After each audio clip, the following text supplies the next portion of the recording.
आज के इस भाग में हम लेकर आए हैं वक्री हुए बृहस्पति धनु राशि वाले जातकों पर क्या प्रभाव डालेंगे। यह गोचर आपकी जिंदगी में क्या बड़े बदलाव लाएगा, आइए जानते हैं इस भाग में। नमस्कार दोस्तों, मैं यशपाल जंजोगा और आप देख रहे हैं इफेक्टिव एस्ट्रोलॉजी। सबसे पहले बात करते हैं वक्री शब्द का मतलब क्या होता है। जब कोई ग्रह अपनी सामान्य गति से हटकर उल्टी दिशा में गोचर करता है तो उसे वक्री कहा जाता है।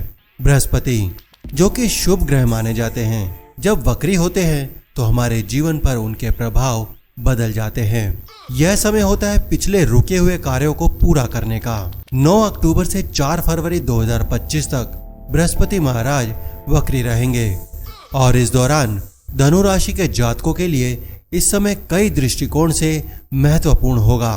अब बात करते हैं बृहस्पति देव के वक्री होने से धनु राशि के लोगों पर क्या प्रभाव पड़ेगा। बृहस्पति महाराज धनु राशि के स्वामी ग्रह है और जब ये वक्री होते हैं तो उनके प्रभाव भी अधिक गहराई से महसूस होते हैं। आपका पहला और चौथा भाव सबसे ज्यादा प्रभावित होगा। पहला भाव यह आपके आत्मविश्वास, व्यक्तित्व और शारीरिक स्वास्थ्य का प्रतीक है। इस दौरान आप अपनी सेहत को सुधारने और खुद पर काम करने का मौका पा सकते हैं। अगर आप लंबे समय से तनाव या किसी एंजाइटी में थे तो इस समय आप खुद पर फोकस करेंगे। अब बात करते हैं आपके चौथे भाव की। यह भाव आपके घर, परिवार और माता से संबंधित होता है। बृहस्पति के वक्री होने से घर के माहौल में बदलाव हो सकता है।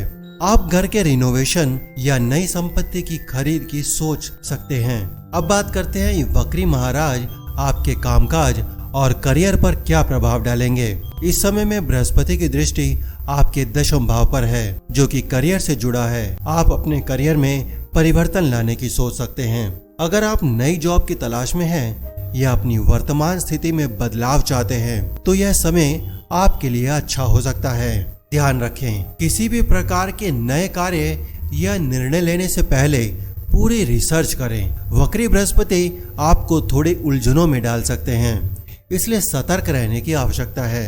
आर्थिक स्थिति की बात करें तो वक्री बृहस्पति की दृष्टि द्वितीय भाव में भी पड़ रही है जो कि आपके धन और वाणी से संबंधित है। इस समय आप अपनी वाणी के माध्यम से लोगों को आकर्षित कर सकते हैं। किसी भी नई फाइनेंशियल योजना की शुरुआत कर सकते हैं जो आपके भविष्य को सुरक्षित करेगी, लेकिन उधार लेने से बचें। इस दौरान आपको कोई लोन, ऋण या उधार लेने से बचना होगा। जब बृहस्पति वक्री होते हैं तो उस समय अनचाहे खर्चों का सामना करना पड़ सकता है, इसलिए खर्चों पर लगाम रखें। पारिवारिक जीवन और माता पिता के संबंध में चौथा भाव सक्रिय है। आपकी माता आपके बारे में ज्यादा चिंतित हो सकती है। यह समय माता पिता से बातचीत करने और उनका सहयोग लेने का है। परिवार के साथ संबंध आपके मजबूत बनेंगे और आप माता पिता की देखभाल में ज्यादा समय बिता सकते हैं। राशिफल एक जनरल राशिफल होता है।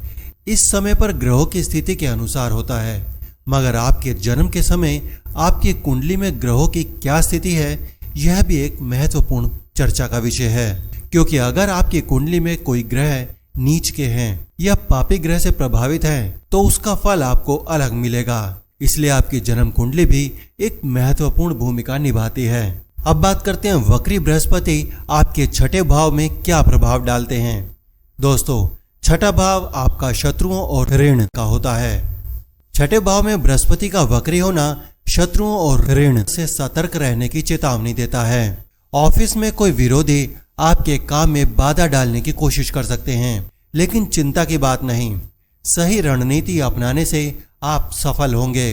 इसके अलावा वक्री बृहस्पति की दृष्टि 12वें भाव पर पड़ रही है, यानी काफी समय से आप धार्मिक यात्राएं करने की सोच रहे हैं मगर वो पूरी नहीं हो पाती थी, तो अब इस अवधि में आप धार्मिक यात्राएं कर सकते हैं। यह समय आत्मिक शांति और मोक्ष प्राप्ति करने का हो सकता है जब आप अपने अंदर शांति और सुकून की खोज करेंगे। दोस्तों, वीडियो के अंत में अब बात करते हैं इस अवधि में आपको क्या उपाय करने चाहिए जिससे ये समय आपका और बेहतर हो सके। मगर उससे पहले अगर आपने वीडियो लाइक नहीं किया तो वीडियो लाइक करें और चैनल पर अगर नए हैं तो चैनल सब्सक्राइब करें ताकि अगली वीडियो आपको समय पर मिल सके। दोस्तों, अब बात करते हैं इस अवधि में किए जाने वाले उपाय की। इस अवधि में बृहस्पति देव वक्री हैं, इसलिए आपको गुरु के बीज मंत्र का जाप करना है और विष्णु सहस्त्र नाम का पाठ करना आपके लिए लाभकारी होगा। इसके अलावा रोजाना हनुमान चालीसा का पाठ करें। तो दोस्तों, यह था धनु राशि के लिए वक्री बृहस्पति देव का प्रभाव। अगर आपको यह वीडियो पसंद आया हो तो इसे लाइक करें, अपने दोस्तों के साथ शेयर करें और हमारे चैनल इफेक्टिव एस्ट्रोलॉजी को सब्सक्राइब करें।